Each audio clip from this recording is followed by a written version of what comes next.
معزز ناظرین کرام، سقاۃ الاسلام نے کتاب مستدرک میں انوار المفیہ مؤلف سید غیاث الدین نجفی سے یہ حقائق نقل کی ہے کہ حلہ کے قریبی دیہات میں سے ہمارے گاؤں میں مسجد کے متولی محمد ابن ابی ازنیہ حسب عادت روزانہ مسجد میں آتے تھے۔ ایک روز معمول کے خلاف نہیں آئے تو ہم ان کا حال دریافت کرنے کے لیے چلے گئے۔ معلوم ہوا کہ وہ اپنے گھر پر بستر پر پڑے ہوئے ہیں۔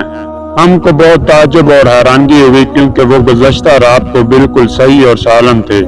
ہم انہیں دیکھنے کے لیے گئے تو دیکھا کہ وہ سر سے پاؤں تک جلے ہوئے ہیں، کبھی بے ہوش ہو جاتے ہیں اور کبھی ہوش میں آ جاتے ہیں۔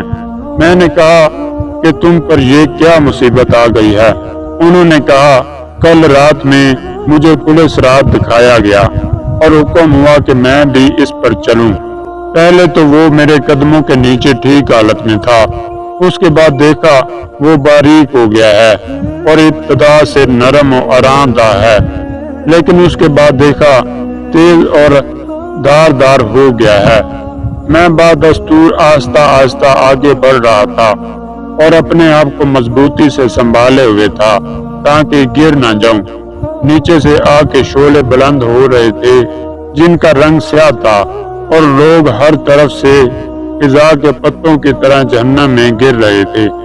ایک بار میں نے دیکھا کہ میرے پاؤں کے نیچے صراط کا حجم یعنی وزن بال سے زیادہ نہیں ہے۔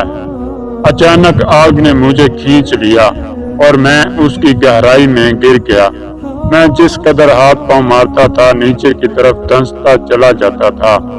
آتش جہنم کشش رکھتی ہے اور روایت میں ہے کہ جہنمی 70 سال کی راہ تک نیچے دھنستا چلا جاتا ہے۔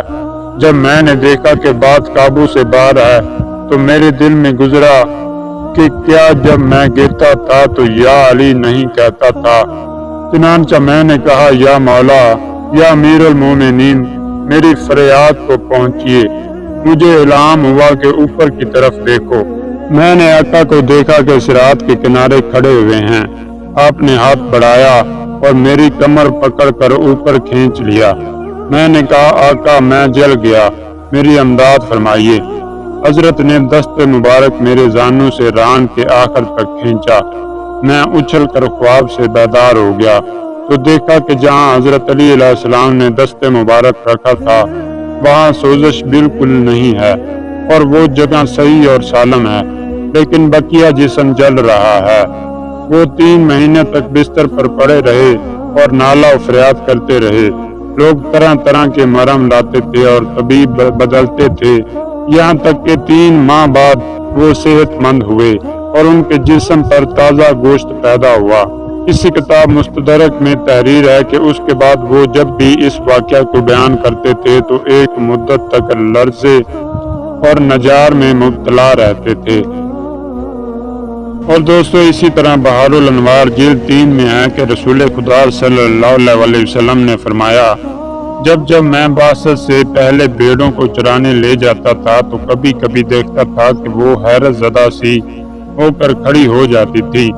آپ نے دیکھا ہوگا کہ کبھی کبھی مرغ جھجک اٹھتا ہے اور دانہ چننا چھوڑ کے کھڑا ہو جاتا ہے، لیکن کوئی جانور یا کوئی چیز نظر نہیں آتی تھی۔ نزول وحی کے بعد میں نے جبرائیل علیہ السلام سے اس کا سبب پوچھا تو انہوں نے کہا کہ جب عالم برزخ میں مردوں کے نالہ و فریاد کی آوازیں بلند ہوتی ہیں تو جناتوں اور انسانوں کے سوا حیوانات اسے سنتے ہیں اور یہ جھجک اسی کا نتیجہ ہے۔